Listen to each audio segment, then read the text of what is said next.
আসসালামু আলাইকুম viewers, easy learning computer চ্যানেলে আপনাদের স্বাগত। ভিউয়ার্স, আমরা কিবোর্ড শর্টকাট সম্পর্কে জানছিলাম। আমরা গত ক্লাসে এ থেকে যে পর্যন্ত কিবোর্ড শর্টকাট দেখেছি, তো আজকে আমরা বাকি শর্টকাটগুলো দেখে নিব। তো ভিউয়ার্স, ভিডিওটিকে স্কিপ না করে মনোযোগ সহকারে ভিডিও দেখবেন, তাহলে কিন্তু কাজগুলো শিখতে পারবেন। তো ভিউয়ার্স, আমাদের প্রথমত আছে আজকে কন্ট্রোল কে। তো কন্ট্রোল কে এর কাজ হচ্ছে খুব সহজেই হাইপার লিঙ্ক তৈরি করা। তো ভিউয়ার্স, হাইপার লিঙ্ক তৈরি করতে হলে প্রথমত আমরা একটা লেখাকে সিলেক্ট করি যে এই লেখার সাথে আমরা হাইপার লিঙ্ক দিব। এখন হাইপার লিঙ্ক ডায়ালগ বক্সে যেতে হলে পরে আমরা কিবোর্ড থেকে জাস্ট কন্ট্রোল কে দিব। তো ভিউয়ার্স, কন্ট্রোল কে এর সাথে দেখেন আমি কিন্তু এখানে হাইপার লিঙ্ক ডায়ালগ বক্স চলে আসছে। এখানে আমাদের অ্যাড্রেস আছে। তো আমি চাচ্ছি যে এখান থেকে আমি আমাদের এই ডকুমেন্টটাকে আমরা অ্যাডজাস্ট করব। দেখেন এখানে কিন্তু আসার পর আমি জাস্ট ওকে করলাম, তাহলে কিন্তু আমার এখানে একটা হাইপার লিঙ্ক তৈরি হয়ে গেছে।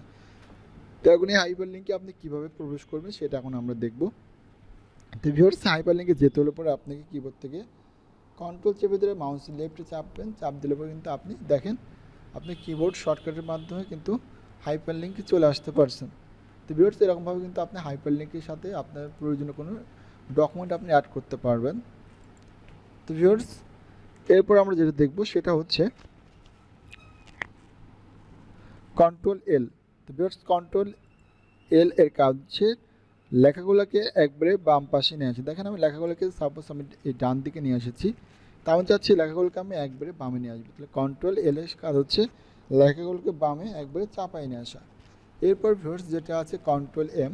তো কন্ট্রোল এম এর কাজ হচ্ছে লেখাগুলোকে নির্দিষ্ট পরিমাণে ফাঁকা করা।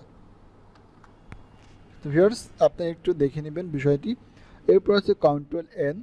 কন্ট্রোল এন এর কাজ হচ্ছে ডকুমেন্টে নতুন পেজ তৈরি করা। আমরা নতুন পেজ তৈরি করতে গেলে পরে আমরা ফাইল থেকে নতুন পেজ তৈরি করি, কিন্তু এর শর্টকাট হচ্ছে কন্ট্রোল এন। দেখেন ভিউয়ার্স, আমাদের কিন্তু নতুন একটা পেজ কিন্তু চলে আসছে। এরপর ভিউয়ার্স, আমরা যেটা দেখব সেটা হচ্ছে কন্ট্রোল ও এর কাজ কি। কন্ট্রোল ও এর কাজ হচ্ছে ফাইল ওপেন করা। তো আপনি যদি শর্টকাটলিভাবে কোনো ফাইল ওপেন করতে চান, তাহলে কিবোর্ড থেকে জাস্ট কন্ট্রোল ওতে চাপ দেন, তাহলে দেখেন আপনাকে সরাসরি এই কম্পিউটারের মধ্যে নিয়ে চলে আসবে। পরে আপনি যেই ফাইলটা ওপেন করতে যাচ্ছেন জাস্ট ওই ফাইলের উপরে ক্লিক করে আপনি ওপেনে ক্লিক করলে কিন্তু ফাইলটা আপনার ওপেন হয়ে যাবে। এরপর ভিউয়ার্স যেটা আছে সেটা আছে কন্ট্রোল পি এর কাজ। কন্ট্রোল পি এর কাজ হচ্ছে সরাসরি পিন ডায়লগ বক্সে আসা, যেটা আমরা ফাইল থেকে স্টেপ বাই স্টেপ গেছি। কিন্তু আমরা যদি শর্টকাটলিভাবে যেতে চাই সেক্ষেত্রে জাস্ট কিবোর্ড থেকে কন্ট্রোল পি দিব। কন্ট্রোল পি দিলে পরে আমি সরাসরি পিন ডায়লগ বক্সের মধ্যে চলে আসতে পারবো। তো ভিউয়ার্স, এই প্রিন্ট সম্পর্কে ভিডিও দেওয়া আছে, কীভাবে প্রিন্ট সেট আপ করবে সেটা ভিডিও দেখলে পরে কিন্তু খুব সহজে আপনারা শিখতে পারবেন। এরপর ভিউয়ার্স, আমাদের যেটা আছে সেটা হচ্ছে কন্ট্রোল কিউ। তো কন্ট্রোল কিউ এর কাজ হচ্ছে ট্যাব বাতিল করা, যেটা আমি পরবর্তীতে দেখাচ্ছি। কন্ট্রোল আর এর কাজ হচ্ছে লেখাগুলোকে একবার ডান পাশে নিয়ে আসা। দেখেন আমি জাস্ট কিবোর্ড থেকে কন্ট্রোল আর দিচ্ছি। কন্ট্রোল আর দেওয়ার কারণে আমার লেখাটা কিন্তু দেখেন ডান দিকে চেপে আসছে। এরপর ভিউয়ার্স, আমি যদি কন্ট্রোল এলটা আবার দিই তাহলে কিন্তু লেখাটা আবার বামে চলে আসবে। এরপর ভিউয়ার্স, আমাদের যেটা আছে সেটা হচ্ছে কন্ট্রোল এস এর ব্যবহার।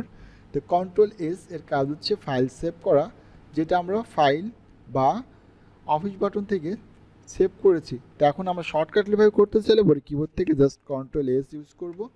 তাহলে দেখেন এটা কিন্তু আমাদের সেভ করাই আছে, বিধায় কিন্তু আসছে না। জাস্ট আমি আপনাদের বোঝানোর সাথে আমি এখানে কিছু নতুন কিছু লিখলাম। আমি যদি এখন কিবোর্ড থেকে কন্ট্রোল এস ইউজ করে থাকি তাহলে দেখেন আমি কিন্তু সরাসরি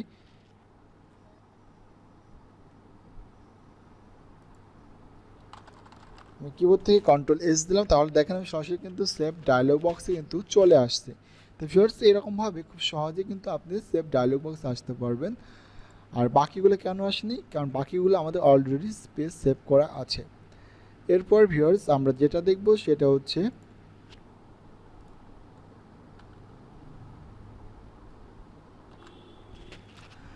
কন্ট্রোল টি। তো ভিউয়ার্স, কন্ট্রোল টি এর কাজ হচ্ছে ট্যাব কমান্ড করা। দেখেন আমি কিবোর্ড থেকে কন্ট্রোল ট্যাব দিলাম, দেখবেন একটু পরিবর্তন হয়ে যাবে কন্ট্রোল টি। তাহলে দেখছেন আমাদের লেখাটা কিন্তু একটু ডান দিকে চেপে আসছে। তো ভিউয়ার্স, কন্ট্রোল টি এর কাজ হচ্ছে ট্যাব কমান্ড করা। আর কন্ট্রোল কিউ এর কাজ দিয়ে বলছিলাম ট্যাব কমান্ড বাতিল করা। তো আমি যদি কিবোর্ড থেকে কন্ট্রোল কিউ লিখে দিই তাহলে দেখেন আমাদের কিন্তু ট্যাব কমান্ডটা কিন্তু বাতিল হয়ে গেছে। তো ভিউয়ার্স, এরপর যেটা আছে কন্ট্রোল ইউ। তো কন্ট্রোল ইউ এর কাজ হচ্ছে আন্ডারলাইন দেওয়া, অর্থাৎ আমাদের যতটুকু লেখা সিলেক্ট করা থাকবে যদি আমরা কিবোর্ড থেকে কন্ট্রোল ইউ দিই তাহলে কিন্তু আমাদের প্রত্যেকটি লাইনের নিচ দিয়ে কিন্তু আন্ডারলাইন হয়ে যাবে। এরপর ভিউয়ার্স আমাদের যেটা আছে সেটা হচ্ছে কন্ট্রোল ভি। তো কন্ট্রোল ভি এর অর্থ হচ্ছে পেস্ট করা। তো ভিউয়ার্স পেস্ট করতে হলে অবশ্যই আপনাকে লেখাটা সিলেক্ট করে কপি করতে হবে বা কাট করতে হবে। তো আমি জাস্ট কিবোর্ড থেকে কন্ট্রোল সি দ্বারা কপি করলাম। এখন যদি আমি একটু নিচের দিকে এসে কিবোর্ড থেকে কন্ট্রোল ভি চাপ দিই তাহলে কিন্তু আমার লেখাটা এখানে পেস্ট হয়ে যাবে। ভিউয়ার্স দেখেন আমার কিন্তু এখানে একটা প্যারা ছিল, এখন এখানে কিন্তু দুইটা প্যারা হয়ে গেছে। এরপর ভিউয়ার্স আমাদের আছে কন্ট্রোল ডব্লিউ। তো কন্ট্রোল ডব্লিউর কাজ হচ্ছে ফাইল বন্ধ করা। দেখেন আমি যদি কিবোর্ড থেকে কন্ট্রোল ডব্লিউ দিই তাহলে কিন্তু আমার এখানে পারমিশন চাচ্ছে যে এই ফাইলটা আমি বন্ধ করব কি না। যদি আমি এখানে ডন্ট সেভ দিই তাহলে কিন্তু আমার ফাইলটা অটোমেটিকলি বন্ধ হয়ে যাবে। এরপর ভিউয়ার্স আমাদের যেটা আছে সেটা হচ্ছে কন্ট্রোল এক্স। তো কন্ট্রোল এক্স এর কাজ হচ্ছে লেখা কাট করা। তো ভিউয়ার্স দেখেন আমি লেখাটা সিলেক্ট করলাম। লেখাটা সিলেক্ট করার পর যদি আমি কিবোর্ড থেকে কন্ট্রোল এক্স দিই তাহলে কিন্তু লেখাটা কাট হয়ে গেছে। আর কাট করার অর্থ হচ্ছে লেখাটা এক জায়গা থেকে কাট করে অন্য কোথাও স্থানান্তর করা। ভিউয়ার্স আপনি এখানে কাট করবেন, পরবর্তীতে যেখানে নেবেন জাস্ট ওইখানে যে কন্ট্রোল ভি দিলে কিন্তু লেখাটা ওইখানে পেস্ট হয়ে যাবে।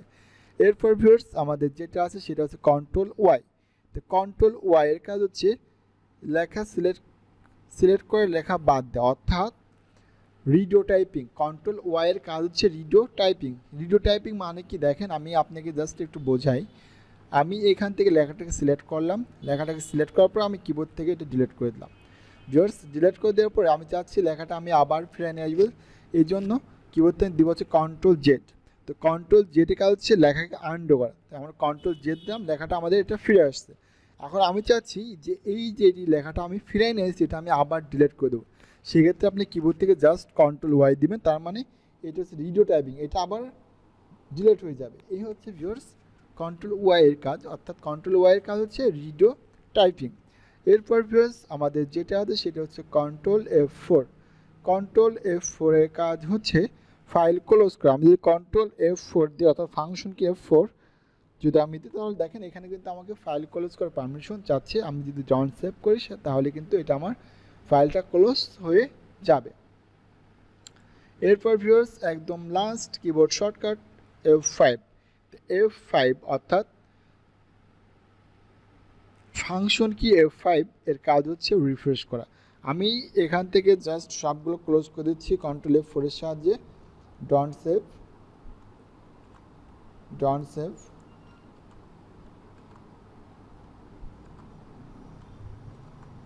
ভিউয়ার্স আমি কিন্তু সবগুলো ফাইল এখান থেকে ক্লোজ করে দিচ্ছি। এখন আমি কিন্তু সরাসরি বাইরে চলে আসছি। তো দেখেন আমরা কিন্তু কিবোর্ড কম্পিউটার রিফ্রেশ করছি মাউসের রাইট বাটন দ্বারা। তো যদি ভিউয়ার্স আমরা এই মাউস বাদে কম্পিউটার রিফ্রেশ করতে সেক্ষেত্রে জাস্ট আপনি কিবোর্ড থেকে ফাংশন কি F5 প্রেস করবেন তাহলে কিন্তু অটোমেটিক রিফ্রেশ কম্পিউটার নেবে। তো ভিউয়ার্স এই হচ্ছে আপনার প্রয়োজনীয় কিবোর্ড শর্টকাট। তো ভিউয়ার্স এই শর্টকাটগুলো যদি আপনি ভালো মতো জানেন এবং মনে রাখেন তাহলে কিন্তু আপনার কাজকে আরও অনেক সহজ করে দেবে।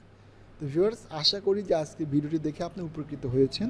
আর যদি ভিডিওটি আপনার ভালো লাগে অবশ্যই একটু লাইক করবেন এবং কমেন্ট করবেন যদি কোনো কিছু জানার আগ্রহ থাকে। আর অবশ্যই চ্যানেলটি সাবস্ক্রাইব করে রাখবেন যাতে নতুন নতুন ভিডিও আপলোড দিলে খুব সহজে আপনি নোটিফিকেশন পেতে পারেন।